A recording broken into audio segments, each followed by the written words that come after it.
اچھا دیکھیے بہت ساری ایسی چیزیں بھی ہیں، آج کل لوگ پوری دنیا بھی اس ملک کے خلاف ہوئی ہے اور بعض اپنے افراد بھی ان پر اعتراض کرتے ہوئے نظر آ رہے ہیں. ایران، تو دیکھیے کتنے ہی اہل سنت کی روایات ہیں، اگر آپ دیکھیں باقاعدہ وہ روایات تو آپ کو اندازہ ہوگا کہ پیغمبر اسلام نے بات فرمائی کہ میرے بعد بہت سے لشکر ہوں گے، لیکن تم اس لشکر میں شامل ہونا جو خراسان سے آئے گا. خراسان ایران کو کہا جاتا ہے، اس لشکر میں تم لوگ شامل ہونا جو خراسان سے آئے گا. دوسری ایک اور روایت حضرت ابو ہریرہ کی بھی، ترمذی کے اندر بھی، کہ پیغمبر نے فرمایا خراسان کی طرف سے سیاہ سیاہ جھنڈے آئیں گے، کوئی طاقت ان کو واپس نہیں کر سکے گی یہاں تک کہ وہ بیت المقدس میں نصب کر دیے جائیں گے. اللہم صلی علی محمد.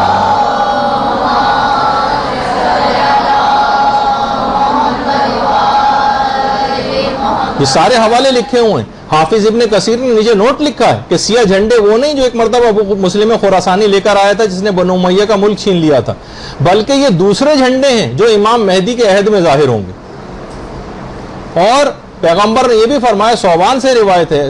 مسند احمد ابن حنبل میں بھی اور سنن بہقی میں بھی، صوبان جو رسول کے آزاد کردہ غلام بیان کرتے ہیں، رسول نے فرمایا جب تم دیکھو کہ سیاہ جھنڈے خراسان کی جانب سے آ رہے ہیں تو ان میں شامل ہو جانا، اگرچہ برف کے اوپر گھٹنوں کے بل چل کے ہی کیوں نہ آنا پڑے، کیونکہ ان میں اللہ کا خلیفہ مہدی ہوگا. تو آپ نے دیکھا کہ کیسی صحیح جو ہے وہ روایات ہیں. تو بہت اچھا. اب دیکھیے بہت سارے سادہ لوگ افراد جو ہیں وہ یہ سمجھتے ہیں کہ امام زمانہ جب تشریف لائیں گے تو سب کام خود بخود ہی ہو جائیں گے، دشمنوں کو بھی امام خود برباد کریں گے اور تلوار بھی امام خود ہی چلائیں گے، جنگ بھی معجزاتی انداز میں جیت لیں گے، بس ہر طرف اس کے بعد خوشیاں ہو جائیں گی، لذتیں ہوں گی، عیش و آرام اور چین ہوگا، حکومت جو ہے ہم کو مل جائے گی، ہمیں خود کچھ بھی نہیں کرنا پڑے گا، قربانیاں دینے والے تو یقیناً امام اپنے ساتھ ہی لے کر آئیں گے، ہمیں کچھ نہیں کرنا پڑے گا. ایسے افراد اگر امام آ گئے،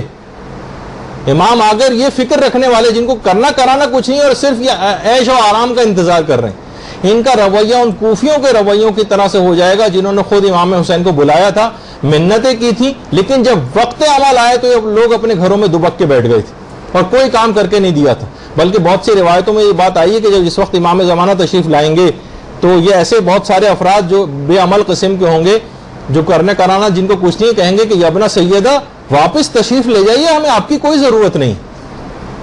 یہ وہی افراد ہوں گے جنہیں غیبت میں کسی کام کے کرنے کی کوئی عادت نہیں تھی، کوئی خدمت انجام دینے کی عادت نہیں تھی، ان کا کام صرف ولادتوں پہ SMS کرنا تھا. یہ صرف جشن کی تقریبات ویسے سال میں ایک آدھ مرتبہ مطمئن ہو جاتی. امام آئیں گے تو پورے طاقت سے اسلامی احکام کا نفاذ کریں گے، موویوں کے اوپر پابندی لگا دیں گے، گانوں کے اوپر پابندی لگائیں گے، حرام فلموں کے اوپر پابندی لگائیں گے، مکس گیدرنگ پہ پابندی لگائیں گے، بے پردگی کے پابندی لگا دیں گے، اسراف والی تمام تقاریب کے اوپر پابندی لگا دیں گے،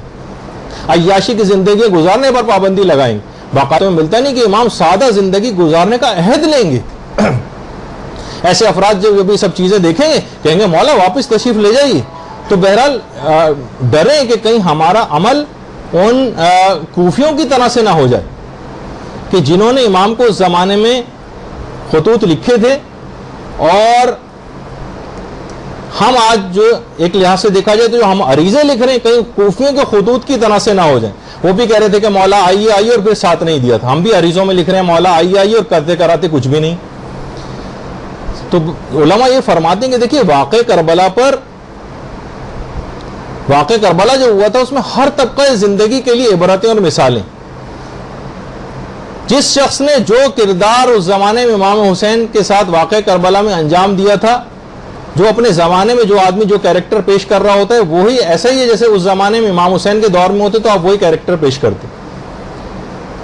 یعنی آج ہم امام زمانہ کی حکومت میں زندگی گزارے، ہم کربلا میں ہوتے اور یہی والا کیریکٹر ہمارا ہوتا تو آپ خود سوچیے ہم کس کیمپ میں ہوتے. احیاء دین سے لاپرواہی، حرار و حرام کی کوئی تمیز نہیں. بتائیے کردار ناصرانہ امام حسین کا تھا یا یزیدی فوج کا تھا؟ فسق و فجور کے اندر جو زندگیاں یہ لوگ گزار رہے تھے یہ امام حسین کے کیمپ میں نظر آتے تھے یا یزیدی کیمپ میں نظر آتے تھے؟ تو بہرحال بہت سے لوگ کہتے ہیں کہ جناب بہت زیادہ آپ لوگ ٹونٹنگ کرتے ہیں، اور تو آپ خود دیکھیں کہ یہ جب اس قسم کی باتیں ہوں گی اس میں ٹونٹنگ نہیں کی جائے گی تو کیا کی جائے گی؟ کیا ہم یہ کہیں گے تمام لوگ صحیح ہو گئے، ہر دین کا بڑا کام کر رہا ہے, امر و نہی کے فرائض انجام دیے جا رہے ہیں, واجبات و حرام کی خوب پابندی ہو رہی ہے, اور خواتین نے جناب غیبتیں کرنا بند کر دی ہیں اور اسراف کرنا بند کر دیا ہے اور بے پردگی بالکل چھوڑ دی ہے, مرد پابندی سے خمس دے رہے ہیں, دین کے کام کر رہے ہیں, دین پر پیسہ خرچ کر رہے ہیں, ٹی وی کو وقت دینے کے بجائے اصلاح معاشرہ و تبلیغات کے فرائض انجام دے رہے ہیں. بتائیے کتنی جھوٹی تعریف آپ کی اور کی جائیں. آپ سے مراد یعنی عمومی جو معاشرہ